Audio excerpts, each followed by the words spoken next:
Ese wari uzi ko bamwe mu bantu bahawe imyanya ikomeye muri Leta y'u Rwanda harimo n'abaminisitiri bari baravuye mu nkambi zigiye zitandukanye zirimo nka Tingitingi muri Zaire ndetse na Ngara muri Tanzania?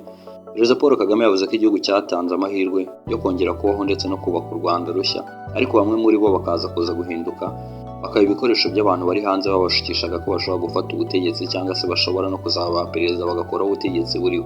Ese ni iki cyabaye? Kuki u Rwanda rwafashe uwo mwanzuro? Dore inkuru yose ndetse n'ubusobanuro bw'ibyo Perezida Paul Kagame yavuze mu nama nyunguranabitekerezo ku mateka ya Jenoside yakorewe Abatutsi n'urugamba rwo kwihagarika yabereye mu ntara Reno. Perezida Kagame yavuze ko nyuma ya Jenoside yakorewe Abatutsi mu mwaka w'igihumbi kimwe magana cyenda mirongo icyenda na kane, u Rwanda rwafashe icyemezo gikomeye cyo kubaka igihugu gishingiye ku bumwe ndetse no guha abantu amahirwe yo guhinduka aho kwihorera. Yasobanuye ko gutsinda urugamba gusa bitari bihagije, ahubwo cyari gisigaye ari ikibazo cyari ukubaka igihugu cyari cyarasenyutse ndetse no kongera kunga abanyarwanda bari baratandukanijwe n'amateka mabi.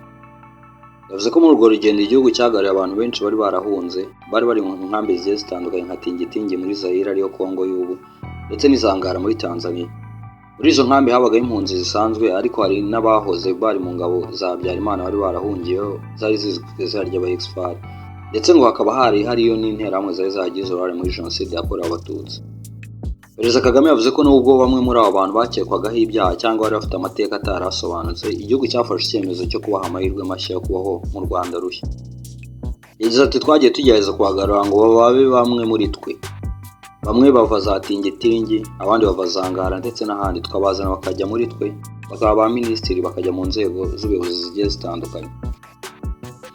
Yasobanuye ko icyemezo kitari gishingiye ku mpuhwe gusa, ahubwo cyari gishingiye kuri politiki yo kubaka igihugu ndetse no gushyira ubumwe n'ubwiyunge mu Banyarwanda kugira ngo amateka mabi adakomeza gusiga ibikomere ku bisekuru bizaza. Perezida Kagame yavuze ko hari n'abana bato bagaruwe baturutse muri izo nkambi bagahabwa amahirwe bakajya mu ishuri bakiga neza, bamwe bakaza no kuvamo abayobozi bakuru mu gihugu. Ariko yavuze ko nubwo hari benshi bagiye bakoresha amahirwe neza, hari n'abandi bagiye bakoresha amahirwe ntibayabyaze umusaruro bakajya mu nzira ahubwo zisubiza inyuma igihugu. Yagize ati "Abantu bamwe bahawe amahirwe yo kubaho ubuzima bushya, nyuma baza kwisanga mu bikorwa bisubiza igihugu inyuma ndetse bakagwa mu mitego y'abashaka guhungabanya umutekano w'u Rwanda." Perezida Kagame yavuze ko bamwe mu bakoreshwaga n'abo bantu bari hanze ari bamwe mu babashukaga, bakababwira ko bazabafasha kuba ba perezida ndetse nabo bagafata ubutegetsi.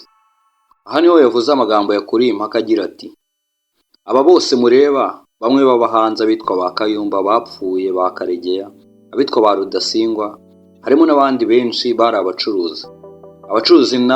Abacuruzi nabo bamwe bakibonamo ba perezida, ntacyo bitwaye, ariko bakibonamo abazategeka ba perezida." Yakomeje avuga ko hari abacuruzi cyangwa abandi bantu bafite amafaranga bibwira ko bashobora gutegeka perezida cyangwa kugena abayobozi b'igihugu. Ati "Nkaba ndi hano ndi perezida nkoreshwa n'umucuruzi, akaza mu gitondo akambwira ngo sinkimushaka nk'umuyobozi, mfite abandi ba perezida akabemeza. Byabayeho kera ariko ntabwo byashoboka muri uru Rwanda rushya." Perezida Kagame yavuze ko u Rwanda rwahisemo kubaka inzego zishingiye ku mategeko aho kuba igihugu kiyoborwa n'inyungu z'abantu ku giti cyabo cyangwa se abafite amafaranga. Mu ijambo rye yanagarutse ku kubabarira ndetse no kongera kubaka igihugu, yibukije ikibazo yigeze kubazwa n'umukobwa wamubajije impamvu urubyiruko ari rwo rusabwa kubabarira. Yamushubije ko urubyiruko ari rwo rufite amahirwe yo kubaka ejo hazaza, ko abantu bakuru biciye imiryango yabo muri Jenoside, uburyo kubasaba kubabarira atari ibintu byoroshye. Yavuze ko kubabarira atari ukwibagirwa amateka, ahubwo ari uburyo bwo kubaka igihugu kitazongera kugwa mu mahano nk'ayo ngayo cyaguyemo. Perezida Kagame yashimangiye ko u Rwanda rwabaye isomo rikomeye ku isi yose kubera uburyo rwavuye mu mateka mabi rukubaka igihugu gishingiye ku bumwe n'amahoro n'iterambere. Yavuze ko igihugu cyagaragajwemo ibintu byinshi bigiye bitandukanye, ibibi n'ibyiza, ariko Abanyarwanda bakwiye gukomeza kurinda ibyo bamaze kugeraho.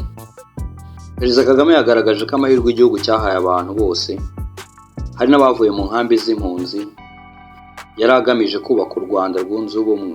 Yavuze ko nubwo bamwe mu bayakoresheje neza, hari n'abandi bahindutse bakaba abantu bo guhungabanya umutekano w'igihugu cyangwa se bashukishwa ubutegetsi. Ashimangiye ko u Rwanda rw'uyu munsi rutazongera kwemera inyungu z'abantu ku giti cyabo cyangwa se iz'abafite amafaranga zigena icyerekezo cy'igihugu, ahubwo kubaka igihugu kirinda ubumwe ndetse no gukomeza kwigira bikazakomeza kuyobora urugendo rw'iterambere ry'Abanyarwanda.